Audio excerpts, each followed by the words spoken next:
ऐसी वीडियो रोज देखने के लिए आप मेरी वीडियो को लाइक करें, इस पे कमेंट करें और अपने दोस्तों के साथ शेयर करें। और हाँ, अगर आप इस चैनल पे नए हैं तो इसे सब्सक्राइब करना ना भूलें। इससे पहले कि राजलक्ष्मी अनिका के बगल में बैठ पाती, रोहित ने हाथ के इशारे से राजलक्ष्मी को अंदर बैठने से रोक लिया।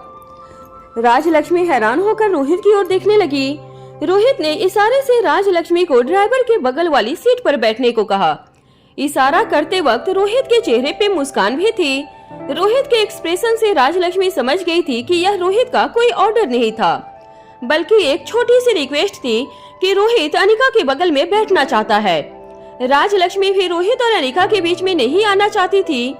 कहीं न कहीं राजलक्ष्मी को अनिका और रोहित की जोड़ी पसंद थी। धीमी आवाज में राजलक्ष्मी ने रोहित से कहा, आई एम सॉरी, मैं कबाब में हड्डी बनना नहीं चाहती थी। चलिए मैं आगे बैठ जाती हूँ और डॉक्टर अमृता और उनके बॉयफ्रेंड को अकेला छोड़ देती हूँ। यह कहते हुए राजलक्ष्मी ड्राइवर के बगल वाली सीट पर बैठ गयी। अभी अभी राजलक्ष्मी ने रोहित को डॉक्टर अमृता का बॉयफ्रेंड कहकर पुकारा था। अपने लिए यह टाइटल सुनकर रोहित के चेहरे की मुस्कान बढ़ गई थी। रोहित की आंखों में नींद जरूर थी, मगर उसकी आंखों की चमक बढ़ गई थी। रोहित को अपना नया नाम और नया ऑर्डर काफी अच्छा लगने लगा था। रोहित ने अपने गले की टाई को सीधी करते हुए यहाँ वहाँ देखा और अनिका के बगल वाली सीट पर जाकर बैठ गया। गुलेरिया हाउस के आते ही रोहित मारवा अनिका और राजलक्ष्मी को ड्रॉप करके अपने घर चला गया। रोहित पिछले कई घंटों से सोया भी नहीं था और रिया भी मारवा हाउस में काफी देर से रोहित का इंतजार कर रही थी। जैसे ही अनिका राजलक्ष्मी के साथ गुलेरिया हाउस में पहुंची, गुलेरिया हाउस के सारे नौकर एक के बाद एक अनिका के आसपास इकट्ठा होने लगे। अनिका जल्द से जल्द अपने कमरे में जाकर आराम करना चाहती थी। जैसे ही अनिका एस्केलेटर से अपने कमरे की ओर जाने लगी, बूढ़े बाबा के केयर टेकर ने अनिका को आवाज लगाते हुए कहा, मैडम मुझे माफ कर दीजिए।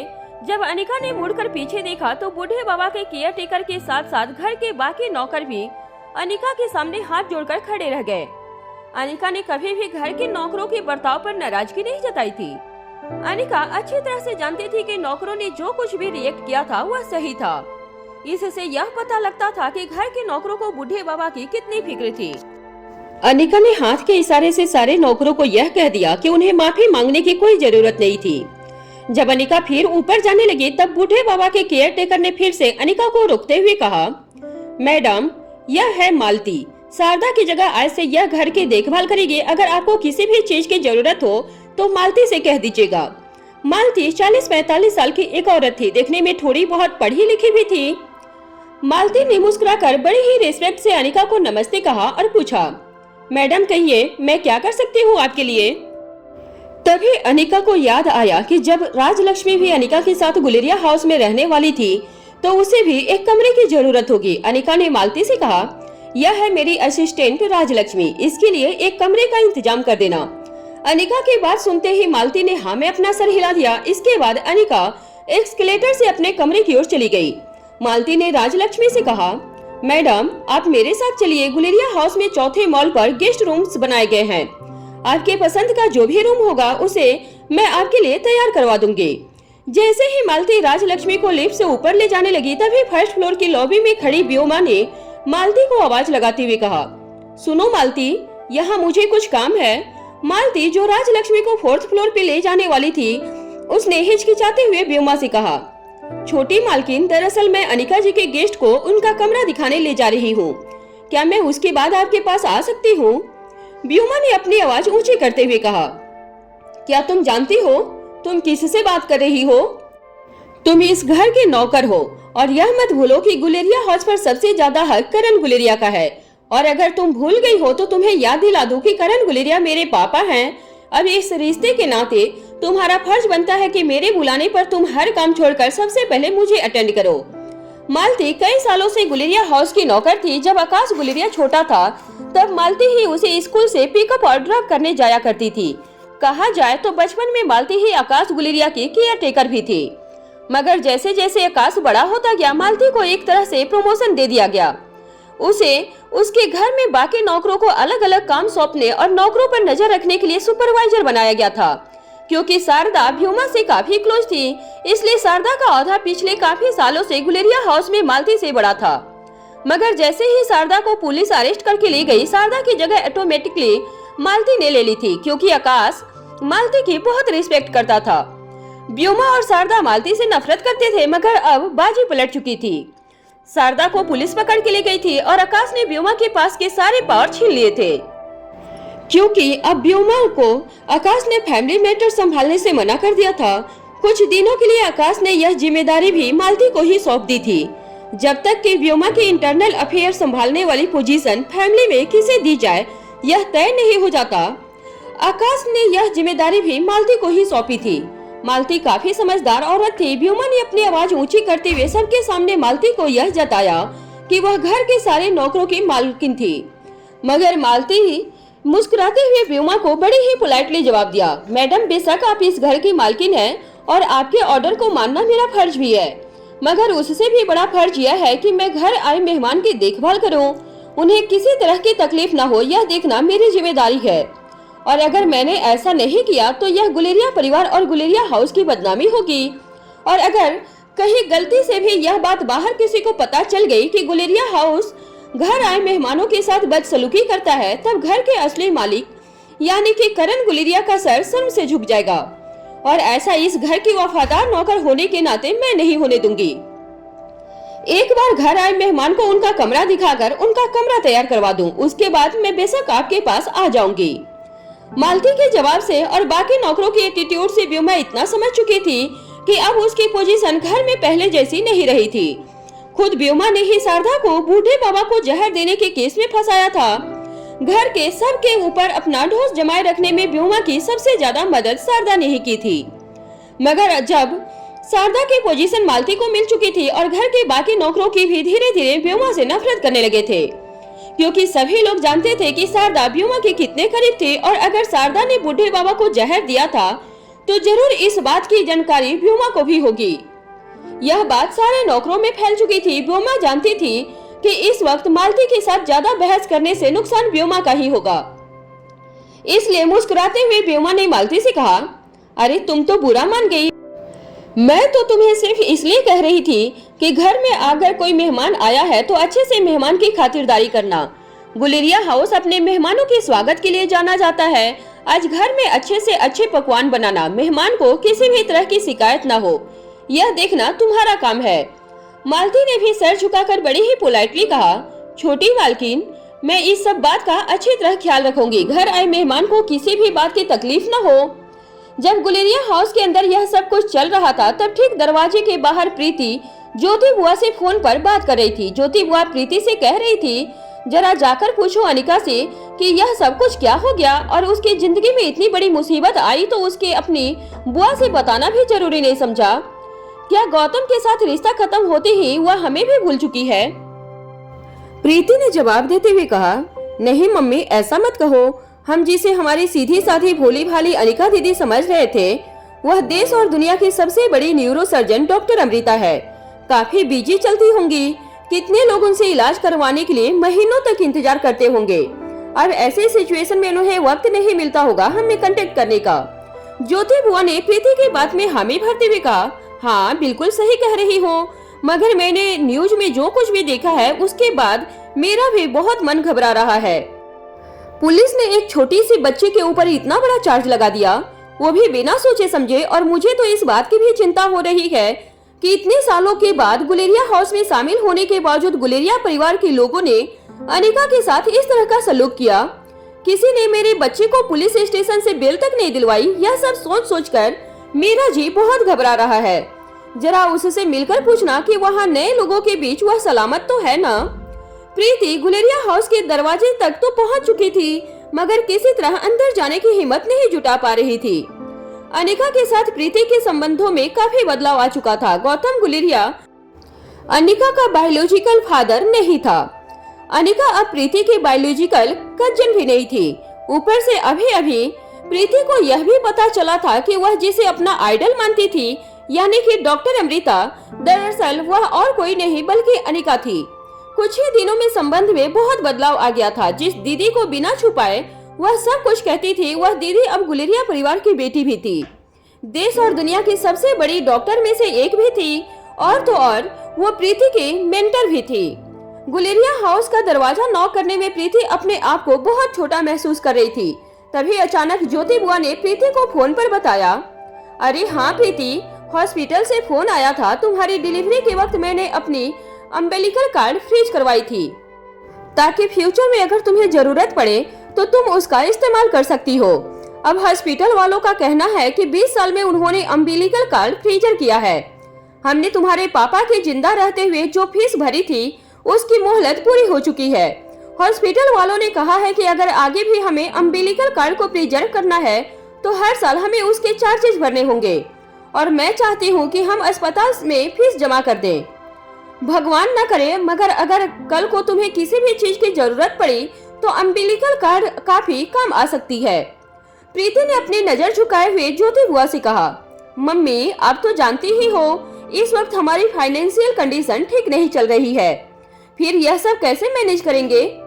ज्योति बुआ ने प्रीति की बात बीच में काटते हुए कहा, देखो यह जरूरी है, मुझे हर वक्त तुम्हारी चिंता रहती है और अब तो तुम मुझसे इतनी दूर हो, चाहे कुछ भी हो जाए अम्बिलिकल कार्ड का प्रिजर्व करना बहुत जरूरी है। यह बात मुझे खुद स्वाति ने समझाई थी कि बच्चों के भविष्य में अम्बिलिकल कार्ड उन्हें किस तरह काम आ सकता है। कई सारी बीमारियों का इलाज हो सकता है इससे। खुद स्वाति ने भी अपनी अम्बिलिकल कार्ड प्रिजर्व की थी हॉस्पिटल में। यह बात तो शायद अनिका भी नहीं जानती है कि अनिका की डिलीवरी के बाद स्वाति ने अपनी अम्बिलिकल कार्ड प्रिजर्व करवाई थी। स्वाति ने तो पहले ही बहुत बड़ी रकम चुकाकर 50 सालों के लिए अम्बिलिकल कार्ड प्रिजर्व करने की फीस भर दी थी। स्वाति का मानना था कि ऐसा करने से फ्यूचर में कभी भी उसकी बच्ची को कोई तकलीफ पहुंचे तो अम्बिलिकल कार्ड के जरिए उसका इलाज करवाया जाए। यह बात गौतम भी अच्छी तरह से जानता था, मगर गौतम की असलियत सामने आने के बाद मुझे ऐसा लग रहा है कि गौतम ने यह बात कभी अनिका से नहीं कही होगी। मगर प्रीति, मुझे लगता है कि अब वक्त आ गया है, तुम अनिका से कह देना कि उसकी माँ स्वाति मल्होत्रा ने अपनी अम्बिलिकल कार्ड प्रिजर्व करवाई थी। अगर उसे कभी भी जरूरत पड़े तो वह हॉस्पिटल मैनेजमेंट से कांटेक्ट करके अपनी अम्बिलिकल कार्ड उनसे ले सकती है। मैं तो चाहती हूँ कि अनिका को कभी भी इसकी जरूरत न पड़े, उसकी सेहत हमेशा बनी रहे। मगर कल किसने देखा है, क्या पता अनिका को अम्बिलिकल कार्ड की कब जरूरत पड़ जाए। आज उससे मिलकर यह बात जरूर बता देना। अपनी मम्मी की बात सुनते ही प्रीति ने कहा, मम्मी तुम ये क्या कह रही हो, भला अनिका को अम्बिलिकल कार्ड की क्यों जरूरत पड़ेगी। तुम जानती हो ना, अम्बिलिकल कार्ड की जरूरत इंसान को सिर्फ तभी पड़ती है जब उसे कोई गंभीर बीमारी हो, जैसे कि ल्यूकेमिया या कोई गंभीर खून की बीमारी हो जाए तो। प्रीति की बात पर ज्योति बुआ ने कहा, बेटा तुम बिल्कुल ठीक कह रही हो, लेकिन हमारी अनिका को कभी इसकी जरूरत नहीं पड़ेगी। मगर स्वाति ने अगर कोई चीज अनिका के लिए छोड़ी है तो हमारा फर्ज बनता है कि यह बात अनिका तक हम पहुंचा दें। और फिर अब हमारा इस दुनिया में रहा भी कौन है, वो भी अनिका के सिवाय। तुम तो जानती हो कई दिनों से तुम्हारे मामा गौतम लापता हैं। कामनी और मनीषा का भी कोई अता पता नहीं है। ज्योति बुआ यह कहते हुए बहुत उदास हो गई थी। प्रीति जानती थी कि ज्योति बुआ दिल की बहुत नरम थी। चाहे गौतम गुलेरिया ने ज्योति बुआ और प्रीति के साथ कैसा भी सुलूक किया हो, आखिर वह ज्योति बुआ के भाई थे और अपने भाई की जब कोई खबर नहीं मिल रही थी तो काफी दिनों से ज्योति बुआ बहुत परेशान थी। अब ले दे के ज्योति बुआ और प्रीति की जिंदगी में सिर्फ और सिर्फ अनिका ही बच गई थी। ज्योति बुआ को अनिका की भी बहुत फिक्र रहती थी, इसलिए ज्योति बुआ ने प्रीति को फोर्स करके गुलेरिया हाउस भेजा था ताकि एक बार प्रीति अनिका से बात करे और उसकी हालचाल पूछे। प्रीति और ज्योति बुआ को अब यह भी पता चल चुका था कि डॉक्टर अमृता जिसने ज्योति बुआ का इलाज करके उसे एक नया जीवन दान दिया था, वह कोई और नहीं बल्कि खुद अनिका ही थी। ज्योति बुआ पहले से अनिका से बहुत प्यार करती थी, मगर अनिका के बारे में यह सब कुछ जानने के बाद ज्योति बुआ को अनिका पर प्राउड भी फील होने लगा था। ज्योति बुआ प्रीति से कहीं, अब जाओ और अपनी बहन के साथ बात करने में अम्बिलिकल कार्ड के बारे में बताना भूलना मत। यह कहते हुए ज्योति बुआ ने फोन डिस्कनेक्ट कर दिया। गुलेरिया हाउस के दरवाजे पर खड़ी प्रीति अभी भी डोर बेल बजाने की हिम्मत नहीं जुटा पा रही थी। फिर एक लंबी सांस लेते हुए प्रीति ने डोर बेल बजा दी। कुछ देर के बाद घर के एक नौकर ने दरवाजा खोला और प्रीति को देखते हुए कहा, आप कौन हैं और किसी से मिलना है आपको। प्रीति ने घर के अंदर जाते हुए नौकर से कहा, जी मैं मिस अनिका से मिलना चाहती हूँ। गुलेरिया हाउस की मेन बिल्डिंग तक पहुँचने में पहले गेस्ट को मेन गेट पर सिक्योरिटी चेक से गुजरना होता था। नौकर अच्छी तरह से जानता था कि प्रीति सिक्योरिटी चेक से गुजर के नहीं आई थी। इसका मतलब प्रीति ने पहले से या तो अपॉइंटमेंट ले रखी थी या तो प्रीति ने घर के किसी मेंबर से बहुत करीबी रिश्ता होने का कोई प्रूफ दिखाया होगा।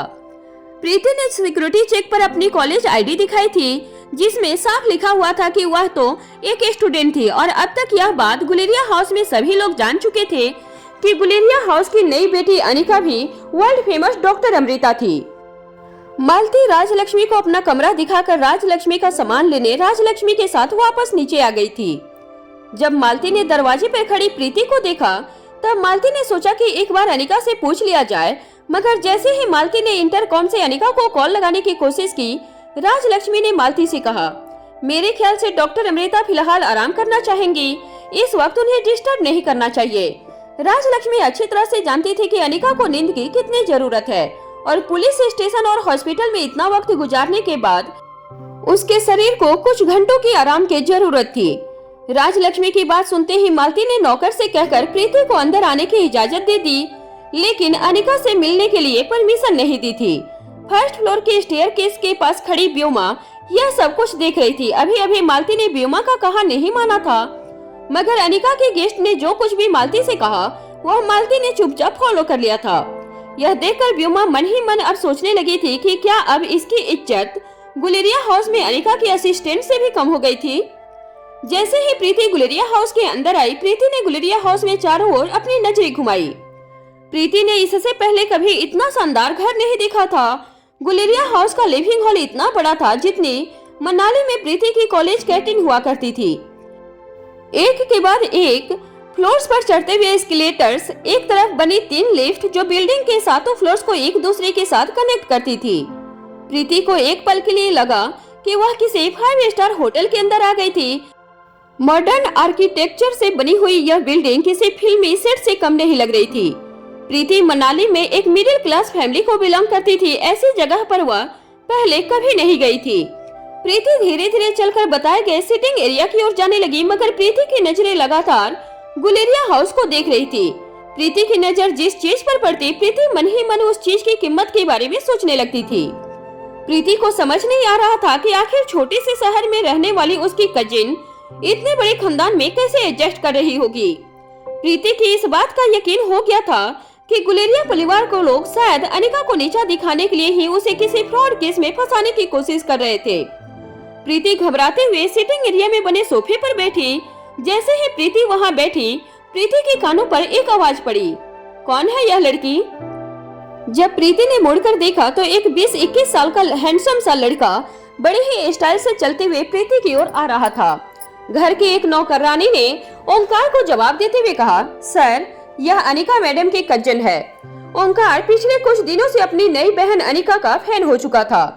अनिका के बारे में ओंकार ने काफी इंफॉर्मेशन निकलवाई थी, जिससे ओंकार ने यह पता लगाया था कि मनाली में रहने वाली अनिका के स्टेप फादर और मदर ने अनिका के ऊपर काफी जुल्म किए थे।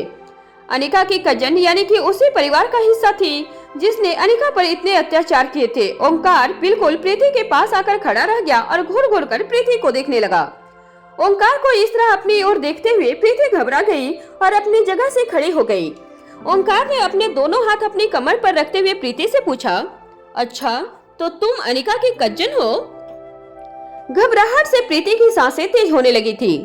अपने गालों पर उलझती लट्टों को अपने हाथों से पीछे करते हुए प्रीति ने ओंकार की बात का जवाब देते हुए कहा, हाँ, और हाँ में सिर हिला दिया। ओंकार ने इतनी खूबसूरत लड़की कभी नहीं देखी थी। जब उसके मन में यह बात चल रही थी तब उसने अपने आप को संभालते हुए फिर से अपनी आंखों में गुस्सा भरते हुए प्रीति को देखा। ओंकार ने यह भी सुन रखा था कि किस तरह गौतम गुलेरिया और उसके परिवार ने अनिका की मां को कंपनी से पैसे निकाल रहे थे, और अपनी बहन पर हुए इतने सारे अत्याचार के बारे में जैसे ही ओंकार सोचने लगा, ओंकार की आंखों में प्रीति के लिए नफरत बढ़ने लगी। फिर ओंकार ने एक लंबी सांस लेते हुए प्रीति से कहा, यहाँ क्यों आई हो? अब क्या गुलेरिया परिवार को भी लूटने का इरादा है? ओंकार की इतनी कड़वी बात सुनकर प्रीति हैरान रह गई। अब उसे यकीन हो गया था कि गुलेरिया परिवार मिलकर उसकी बहन अनिका को नीचा दिखाने की कोशिश करते होंगे।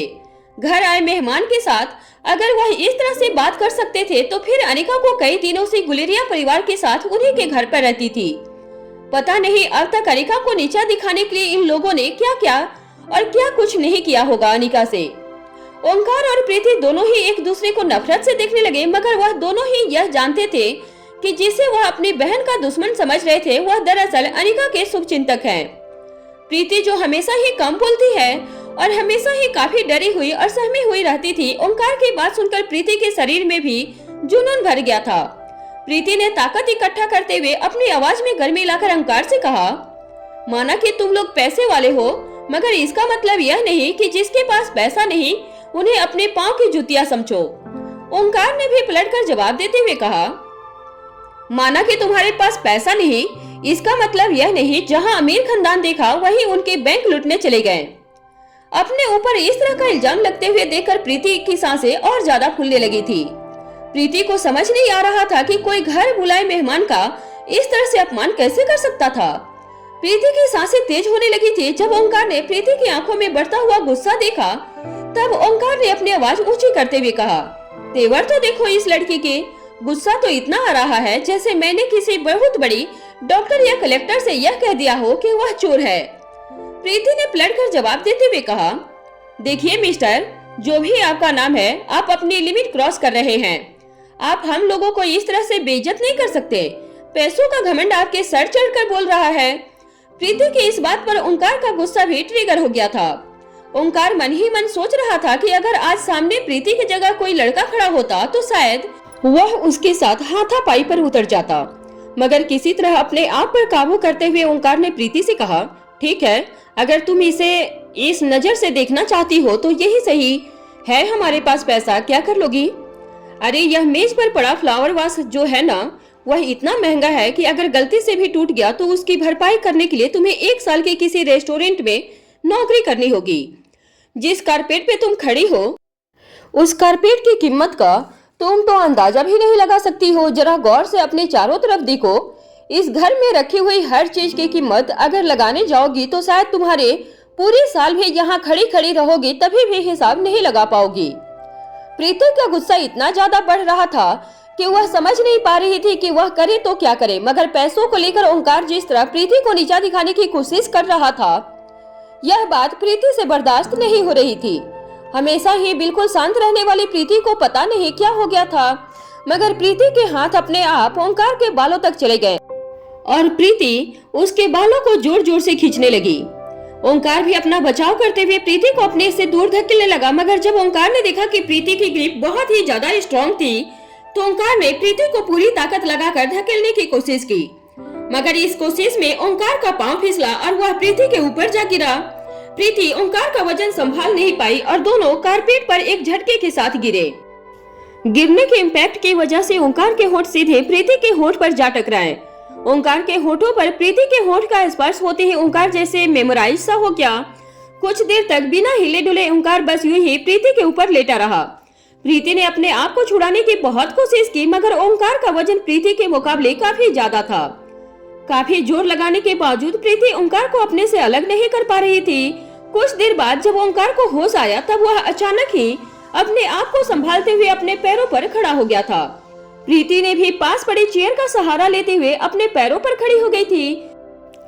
जो कुछ भी हुआ था वह प्रीति के लिए काफी एम्बैरेसिंग था।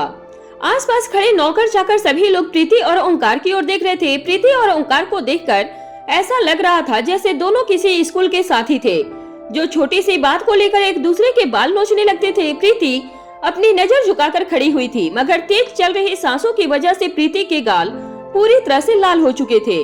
प्रीति ने दबी हुई मगर कड़क आवाज में ओंकार से कहा, शर्म नहीं आती तुमको?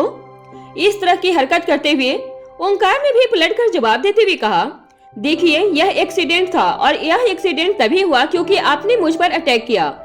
मेरे ही घर में घुसकर आपने मुझ पर अटैक किया था। राजलक्ष्मी जो कुछ दूरी पर खड़ी हुई यह सब कुछ देख रही थी, अचानक ही दौड़कर ओंकार और प्रीति के पास आई और कहने लगी, प्लीज कम डाउन। आप दोनों फिजूल की ही एक दूसरे से लड़ रहे हो।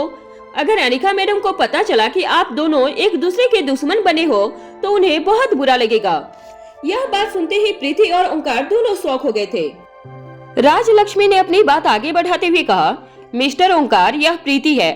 अनिका मैडम इन्हें बिल्कुल अपनी छोटी बहन समझती हैं और प्रीति यह है ओंकार गुलेरिया। दरअसल आप दोनों के बीच में कोई गलतफहमी हो गई है। आप दोनों एक दूसरे को अनिका मैडम की दुश्मन समझ रहे हो, जबकि आप दोनों ही उन्हें बेहद रिस्पेक्ट करते हो। वैसे मैं राजलक्ष्मी अनिका मैडम की असिस्टेंट हूँ। डॉक्टर अमृता प्रीति की आइडल थी। न सिर्फ प्रीति बल्कि कॉलेज के कई स्टूडेंट डॉक्टर अमृता को अपना भगवान मानते थे। उनके बारे में काफी रिसर्च भी कर चुके थे।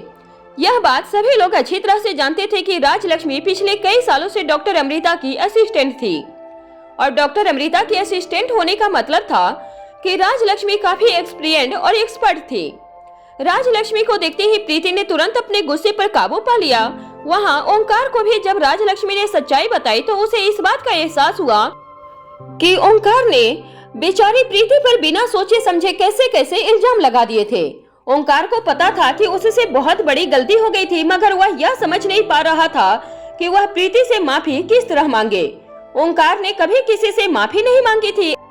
ओंकार एक ऐसा टीनेजर लड़का था जिसे हमेशा यही लगता था कि वह सही है और पूरी दुनिया गलत है।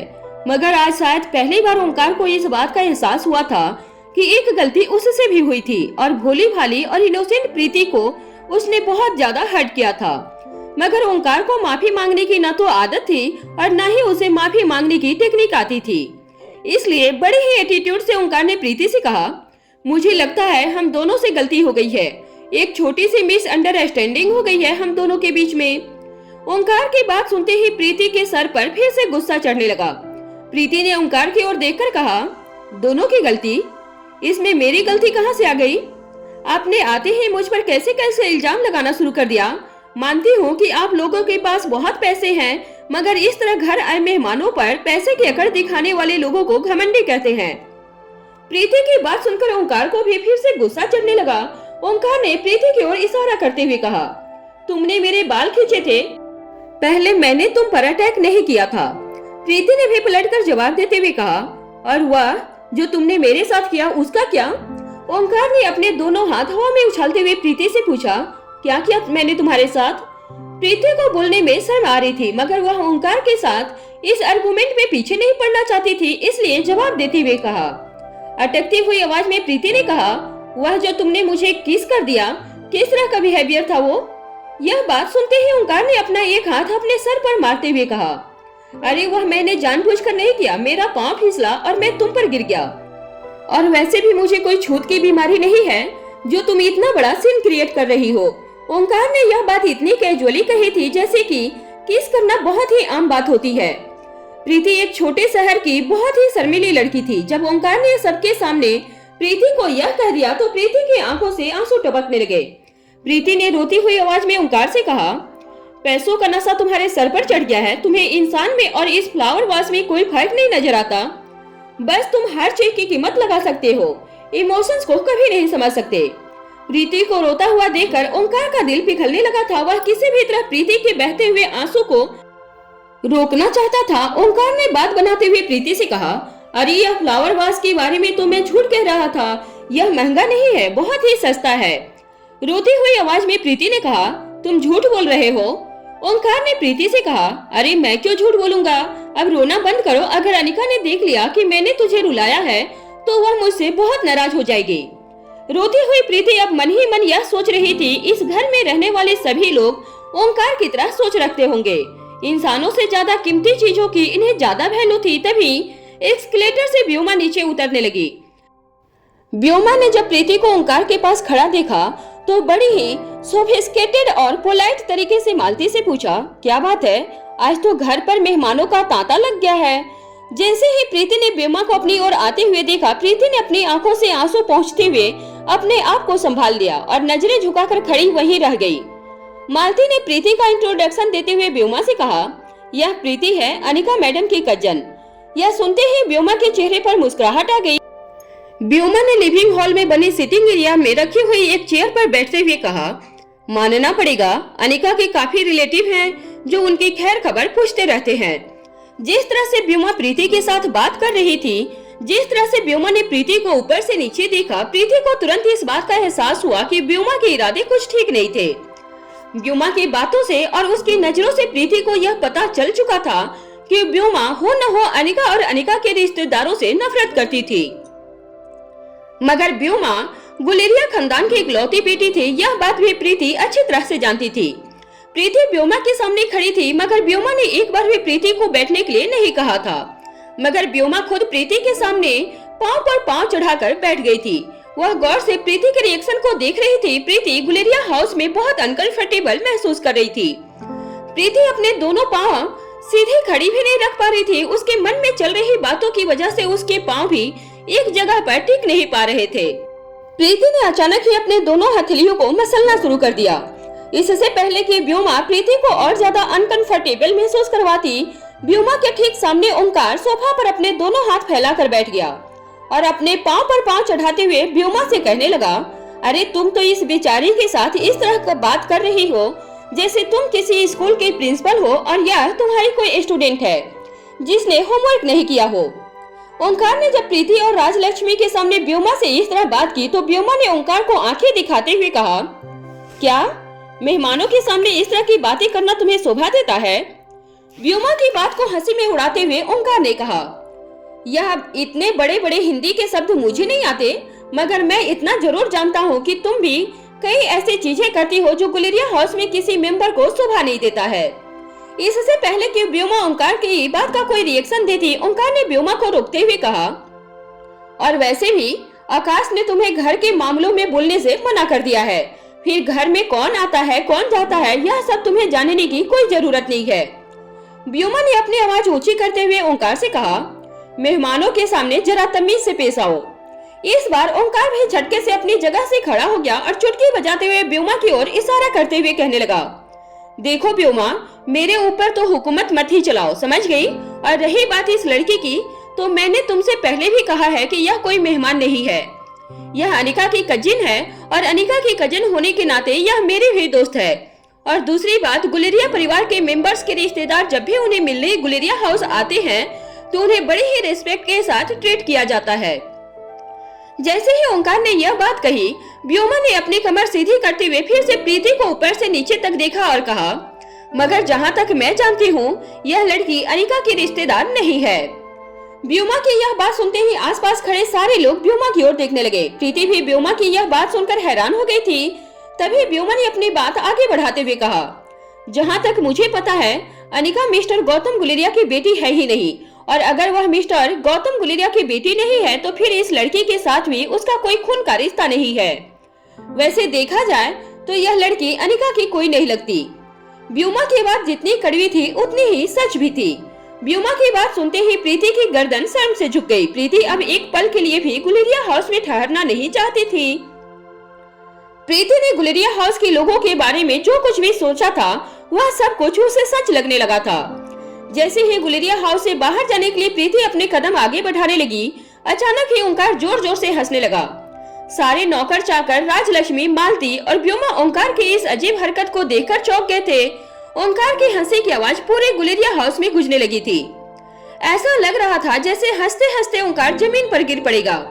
ओंकार ने अपने दोनों हाथों से अपना पेट पकड़ लिया और सोफा पर जाकर अपने पांव पटक पटक कर हंसने लगा। सारे लोग ओंकार की अजीब हरकत को देख रहे थे। व्योमा ने 2-3 बार ओंकार को आवाज लगाकर उसे इस तरह के बिहेव को रोकने को कहा, मगर ओंकार के कानों पर इस वक्त किसी की आवाज नहीं पड़ रही थी। प्रीति भी ओंकार की इस हरकत को देखकर चौंक गई थी।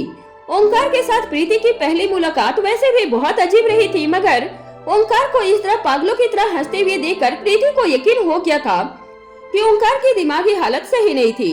ओवरऑल पूरा का पूरा गुलेरिया परिवार प्रीति को बहुत अजीबोगरीब लगने लगा था। तभी अपनी हंसी पर थोड़ा सा कंट्रोल करते हुए ओंकार ने व्योमा की तरफ देखकर कहा, ब्लड रिलेशन की बात तुम कर रही हो, जिसे खुद करण अंकल ने गोद लिया है। वह लड़की आज ब्लड रिलेशन की बात कर रही है। अगर इस लड़की की कोई ब्लड रिलेशन ना होने की वजह से तुम इसे अनिका की कजन मानने से इनकार करती हो, तब तो तुम्हारे लॉजिक के हिसाब से तुम गुलेरिया परिवार की कोई हिस्सा भी नहीं हो, क्योंकि तुम्हारा हमारे साथ कोई ब्लड रिलेशन नहीं है। यह कहकर ओंकार फिर से जोर जोर से हंसने लगा। ओंकार ने यह बात घर के नौकर चाकर और अनिका को मिलने आए मेहमानों के सामने ही की थी। व्योमा के लिए यह बिल्कुल ऐसा ही था जैसे किसी ने व्योमा के ऊपर उबलता हुआ पानी फेंक दिया हो। व्योमा इसी वक्त फुट फुट कर रोना चाहती थी, मगर किसी तरह व्योमा अपने आंसुओं को अपनी आंखों के अंदर दबा कर रखा था। व्योमा को चोट बहुत गहरी लगी थी। मगर उसने चेहरे पर उस चोट का दर्द दिखने नहीं दिया था। किसी तरह अभी व्योमा सबसे अपनी नजरें चुराकर अपने बेडरूम में चली गई। व्योमा के जाते ही धीरे धीरे ओंकार ने अपनी हंसी पर कंट्रोल किया और प्रीति की ओर देखकर धीमी आवाज में कहने लगा, इस व्योमा से जरा बचकर रहना। वह दिखती बहुत ही सीधी साधी और पोलाइट है, मगर है नहीं। मैं बचपन से इसे जानता हूँ और तुम जैसी सीधी साधी लड़कियों को यह कच्चा चबा जाएगी। तुम अनिका की कजिन हो, इसलिए तुम्हें यह सब बता रहा हूँ। यह मत समझना कि मैं अपने ही खानदान के बाहर वालों के सामने बुराई कर रहा हूँ।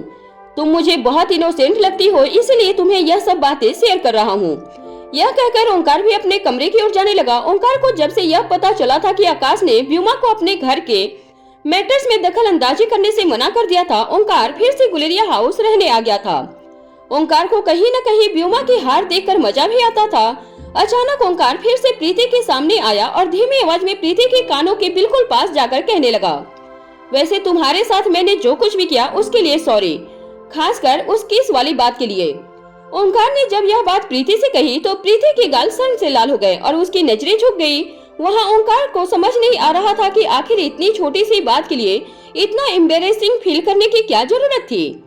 दिल्ली के आउटस्कर्ट में बने श्रेया की विला में श्रेया और आर्यन वार्ड गेम खेल रहे थे। इस गेम में आर्यन बड़ी ही आसानी से श्रेया को हरा रहा था। आर्यन को इतनी तेज वार्ड बनाते हुए देखकर श्रेया हैरान थी। श्रेया समझ नहीं पा रही थी कि आखिर एक 6-7 साल के बच्चे की वोकाबुलरी इतनी अच्छी कैसे हो सकती थी। आर्यन वर्ल्ड गेम खेलकर बोर हो चुका था। आर्यन ने हैरान श्रेया की ओर देखकर अचानक ही पूछा, श्रेया मासी, मुझे पता है मॉम किसी बड़ी मुसीबत में है, क्या आप मुझे बताएंगे मॉम को क्या हुआ है? श्रेया अच्छी तरह से जान चुकी थी कि आर्यन बाकी बच्चों के मुकाबले पढ़ाई में और आईक्यू में काफी ज्यादा आगे था, मगर श्रेया यह भी अच्छी तरह से जानती थी कि आर्यन ने अपना पूरा बचपन बिना माँ के ही बिताया था। इतने सालों के बाद जब अनिका आर्यन की जिंदगी में वापस आई थी तो आर्यन मन ही मन हमेशा अनिका को अपने आसपास ढूंढता रहता था। आर्यन जान चुका था कि काफी वक्त हो गया था, मगर अनिका अब तक उसे पिक करने नहीं आई थी। इसका मतलब साफ था कि अनिका जरूर किसी मुसीबत में फंसी थी, और अगर ऐसा नहीं था तो क्या अनिका के लिए अपना काम अपने बेटे से ज्यादा जरूरी था? यह सोचकर आर्यन की आंखें खुल गई थी। आर्यन के मन में चल रही बातों को साफ साफ श्रेया पढ़ सकती थी। श्रेया ने आर्यन को समझाते हुए कहा, तुम्हारी मॉम बहुत जल्द तुम्हें पिक करने आएंगी। क्या तुम्हें अपनी मासी के साथ वक्त बिताना अच्छा नहीं लगता? आर्यन ने बिना श्रेया को देखे अपनी नजर झुकाकर बिल्कुल धीमी आवाज में जवाब देते हुए कहा, ऐसी कोई बात नहीं है मासी। आर्यन को इस तरह बात करते देखकर श्रेया का दिल पिघल गया था। आर्यन के गालों पर प्यार से हाथ फेरकर श्रेया ने आर्यन के गालों पर किस करते हुए कहा, तुम नहीं जानते हो तुम्हारी मम्मा ने तुम्हें ढूंढने की कितनी कोशिश की थी। मैंने खुद देखा है तुम्हारी मम्मा को जब तुम्हारा कोई पता नहीं चल पा रहा था तब अनिका के मन पर क्या गुजर रही थी, वह मैंने खुद देखा है और खुद महसूस भी किया है, क्योंकि उस वक्त मैं भी अपने किसी खोए हुए को ढूंढ रही थी। जैसे ही आर्यन ने सुना कि अनिका सालों से आर्यन को ढूंढने की कोशिश कर रही थी, आर्यन की आंखों में चमक आ गई थी। आर्यन ने श्रेया की ओर देखकर पूछा, क्या हुआ? मुझे भी बताइए मासी, मैं जानना चाहता हूँ मेरी मॉम मुझे कितना मिस कर रही थी, क्योंकि मैं भी अपनी मॉम को बहुत मिस कर रहा था। आर्यन की आंखों में चमक देखकर श्रेया समझ गई थी कि आर्यन अपनी मॉम से कितना प्यार करता था और इतने सालों आर्यन ने अपनी मॉम को कितना मिस किया था। वह आर्यन जो हमेशा चुपचाप रहता था, अपनी नजरें झुकाकर या तो पढ़ाई करता या तो मन ही मन कुछ सोचता रहता था। जब उस आर्यन ने यह सुना कि उसकी मॉम सालों से उसे ढूंढने की कोशिश कर रही थी तो उसकी आंखों में एक अलग ही चमक आ गई थी। आर्यन जानना चाहता था कि आखिर क्या हुआ था उसकी मॉम के साथ। श्रेया ठीक आर्यन के बगल में बैठ गई। आर्यन बिना पलके झपकाए बड़े ही ध्यान से श्रेया को देखने लगा था। श्रेया ने अपने चेहरे पर एक हल्की सी मुस्कान लाते हुए आर्यन से कहा, 5 साल पहले की बात है, मैंने भी अपने बच्चे को तुम्हारी मम्मा की तरह खो दिया था।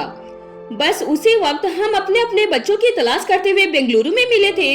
तुम्हारी मम्मा ने कई जासूस लगा रखे थे यह पता करने के लिए कि तुम कहाँ हो। तुम मनाली के हॉस्पिटल से चुराए गए थे। तुम्हारी माँ ने मनाली वापस आकर तुम्हें ढूंढने की कोशिश की थी, मगर उस वक्त तुम्हारी माँ की हालत बहुत खराब थी। डिलीवरी के बाद अनिका काफी कमजोर हो चुकी थी। तुम्हारी बेंगलुरु की बड़ी मासी यानी कि रेखा मासी ने अनिका को वापस मनाली जाने से रोक लिया। वह अच्छी तरह जानती थी कि अगर अनिका ने अपनी सेहत का ख्याल नहीं रखा तो उसकी जिंदगी खतरे में पड़ सकती थी। डॉक्टरों ने भी यह कह दिया था कि अगर अनिका ने ठीक ठाक से आराम नहीं किया और अनिका को प्रिस्क्राइब की हुई दवाइयाँ वक्त पर नहीं ली तो उसका बचना बहुत मुश्किल था। रिया भी बहुत छोटी थी, मगर अनिका को बस तुम्हारी फिक्र सता रही थी। वह किसी भी तरह तुम तक पहुंचना चाहती थी। तभी किसी ने तुम्हारी माँ से यह कह दिया कि वह तुम्हारे बारे में जानता है और तुम कहाँ हो यह खबर वह अनिका को दे सकता है। बदले में उस आदमी ने पैसे मांगे। हम सब जानते थे कि वह आदमी झूठ बोल रहा था। मैंने तुम्हारी मम्मा को समझाने की बहुत कोशिश की। इस तरह से फोन पर किसी अनजान आदमी के साथ बात करके उसे इतने पैसे देना ठीक नहीं होगा। मैंने यहाँ तक कह दिया कि मैं अच्छी तरह जानती हूँ कि उस आदमी के पास तुम्हारी कोई खबर नहीं है, मगर तुम्हारी माँ ने मुझे जवाब देते हुए कहा कि वह जानती थी कि वह आदमी झूठ बोल रहा था, मगर वह फिर भी उसे पैसे देने के लिए तैयार थी। अगर उस आदमी की बातों में 1% की भी सच्चाई हो तो तुम तक पहुँचने का कोई भी मौका खोना नहीं चाहती थी। जब उस आदमी के बताए हुए ठिकाने पर अनिका पहुंची तो उन्होंने अनिका से पैसे लिए और अनिका पर हमला भी कर दिया। वह हमला तुम्हारी माँ के लिए जानलेवा भी हो सकता था, मगर बेटे को ढूंढने की उसकी जिद के आगे उसे कुछ नहीं नजर आता था। श्रेया की बातें सुनते हुए आर्यन की आंखों से आंसू बहने लगे थे। सालों साल आर्यन अपनी माँ के प्यार के लिए तरस रहा था। मन ही मन आर्यन ने अपनी माँ को कई बार कोसा भी था। आर्यन के मन में हमेशा यह सवाल उठता था कि आखिर उसने ऐसा कौन सा गुनाह किया था कि उसकी माँ उसे छोड़कर चली गई थी। मगर आज जब आर्यन ने श्रेया मासी के मुंह से यह सब सुना कि उसकी माँ उसे ढूंढने के लिए क्या कुछ करती थी, तो अचानक ही आर्यन को सब कुछ धुंधला धुंधला नजर आने लगा। उसकी आंखों से आंसू टपकने लगे थे। आर्यन को अनिका के पास्ट के बारे में बताने के बाद श्रेया की खुद की आंखें भी नम हो गई थी। वह इस बात से तो खुश थे कि अनिका की तलाश फाइनली पूरी हो गई थी, मगर उसके मन में अब भी यह दुख था कि उसकी तलाश अभी भी जारी थी। वह अपने खोए हुए बच्चे तक अभी भी नहीं पहुंच पाई थी। नन्हा सा आर्यन पिछले कई दिनों से रात को ठीक से सो भी नहीं पा रहा था। हालांकि रोहित और अनिका एक दूसरे के सामने आ चुके थे और दोनों यह भी जान चुके थे कि आर्यन और रिया उन दोनों के बच्चे हैं, मगर अभी अनिका और रोहित के बीच में सुलझान नहीं हुई थी। आर्यन को हमेशा से यह डर सताता था कि कहीं अनिका रिया के साथ आर्यन को छोड़कर चली न जाए। आर्यन को डरावने सपने भी आते थे। वह अपनी माँ को ढूंढने की कोशिश कर रहा था, मगर उसे अनिका कहीं नजर नहीं आ रही थी। आधी रात को कच्ची नींद से अचानक ही आर्यन जाग जाता है, मगर जब वह अनिका को अपने बगल में सोया हुआ देखा तब आर्यन की जान में जान आती थी और वह अपने नन्हे से हाथ अनिका के ऊपर रखकर चैन की नींद सो जाता था। मगर कहीं न कहीं आर्यन इस बात को लेकर हमेशा इनसिक्योर रहता कि कहीं उसका यह बुरा सपना किसी दिन सच में न बदल जाए। आर्यन की आंखों में आंसू देखकर श्रेया ने धीरे से आर्यन को अपनी गोद में उठा लिया और आर्यन के आंसू पोंछते हुए श्रेया ने आर्यन को माथे पर किस किया। तभी श्रेया के बिला की डोरबेल बजी। डोरबेल के बजते ही आर्यन जोर से बोल उठा, मॉम आ गई। आर्यन के चेहरे पे खुशी देखकर श्रेया को पहली बार यह एहसास हुआ कि आर्यन अभी सिर्फ 6 साल का बच्चा था, वरना हमेशा ही आर्यन काफी सीरियस और चुपचाप रहता था। आर्यन को खुश देखकर श्रेया के चेहरे पर भी हंसी आ गई थी। अपनी आंखों से आंसू पोंछते हुए श्रेया आर्यन को लेकर दरवाजा खोलने जाने लगी। दरवाजा खोलते हुए श्रेया ने जोर से कहा, अब वक्त मिला है जनाब को, अब याद आई है हमारी, मगर इतना कह देती हूँ तुमने बहुत देर लगा दी। यह कहते हुए जैसे ही श्रेया ने दरवाजा खोला उसने देखा कि सामने आकाश गुलेरिया खड़ा था। आकाश गुलेरिया को अपने घर के दरवाजे पर देखकर श्रेया चौंक गई। अचानक ही श्रेया के चेहरे से स्माइल गायब हो गई। श्रेया ने दरवाजे को कसकर पकड़ रखा था। दबी हुई आवाज में श्रेया ने आकाश से पूछा, मिस्टर गुलेरिया आप यहाँ कैसे? जब जब श्रेया आकाश को मिस्टर गुलेरिया कहकर पुकारती थी, आकाश को ऐसा लगता था जैसे श्रेया जानबूझकर उसे हर्ट करने के लिए ऐसा कह रही थी। मगर आकाश ने अपना सर झुकाकर श्रेया से कहा, दरअसल मैं यहाँ बच्चे को लेने आया हूँ। श्रेया ने आकाश की कार की ओर नजर डालते हुए आकाश से पूछा, क्या अनिका भी आपके साथ आई है? आकाश ने श्रेया की बात का जवाब देते हुए कहा, नहीं, वह अब तक घर नहीं लौटी। मैं जब घर से निकला था तब तक तो वह नहीं आई थी, मगर मुझे लगता है कि अब कुछ ही देर में वो घर लौट आएगी, तो मैंने सोचा कि मैं खुद ही बच्चों को पिक कर लेता हूँ। श्रेया ने अपने पास खड़े आर्यन की ओर देखा और धीमी आवाज में आकाश से कहा, I am so sorry mister Guleria, जब तक अनिका घर वापस नहीं लौट आती और मुझसे बात नहीं करती मैं आर्यन को आपके साथ नहीं भेज सकती हूँ। श्रेया की इस बात को सुनते ही आकाश को ऐसा महसूस होने लगा था जैसे वह कोई अनजान आदमी हो, जिस पर भरोसा करके श्रेया बच्चे को उसके हाथ में नहीं सौंप सकती थी। शायद उसे इस बात का डर था कि वह बच्चे को कहीं किडनैप न कर ले। श्रेया की इस बात का आकाश हर्ट भी हुआ था और उसे गुस्सा भी आ रहा था। अपने दोनों हाथ अपनी जेब में डालते हुए आकाश ने श्रेया से कहा, ठीक है, तो फिर मैं यही इंतजार करता हूँ। जब आपकी बात अनिका से हो जाए तब मैं बच्चे को लेकर यहाँ से चला जाऊंगा। आकाश की बात का जवाब देते हुए श्रेया ने कहा, ठीक है मिस्टर गुलेरिया, जैसा आप ठीक समझे। यह कहते हुए श्रेया दरवाजा बंद करने लगी। आकाश ने एक हाथ से दरवाजा को रोक लिया और हैरान होते हुए श्रेया से पूछा, क्या आप चाहती हैं कि मैं यही बाहर खड़ा खड़ा इंतजार करूं?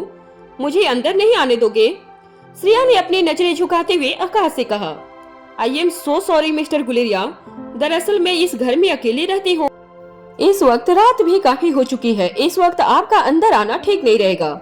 श्रेया की ऐसी बातें आकाश को तीर की तरह चुभने लगी थी। आकाश ने अपने आप को संभालते हुए श्रेया से कहा, मगर इस वक्त आप अकेली कहाँ है? बच्चा भी तो है आपके साथ। आर्यन की ओर देखकर श्रेया ने आर्यन के सर पर हाथ घुमाते हुए कहा, हाँ, यह सिर्फ 6 साल का बच्चा है। I am sorry mister Guleria, आप चाहे तो अपनी कार में बैठकर इंतजार कर सकते हैं, मगर मैं आपको अंदर नहीं आने दे सकती हूँ। यह कहते हुए श्रेया ने धीरे से दरवाजा आकाश के मुंह पर बंद कर दिया। श्रेया का इस तरह का बर्ताव देखकर आकाश की सांसें जमने लगी थी। श्रेया आकाश को इस तरह से ट्रीट कर रही थी जैसे वह कोई बिल्कुल अनजान शख्स था, जिस पर श्रेया बिल्कुल भरोसा नहीं करती थी। आकाश बस कुछ देर तक बंद दरवाजे को देखता रहा। अंदर श्रेया हॉल में आर्यन के साथ बैठकर अनिका की कॉल रिसीव करने का इंतजार करती रही।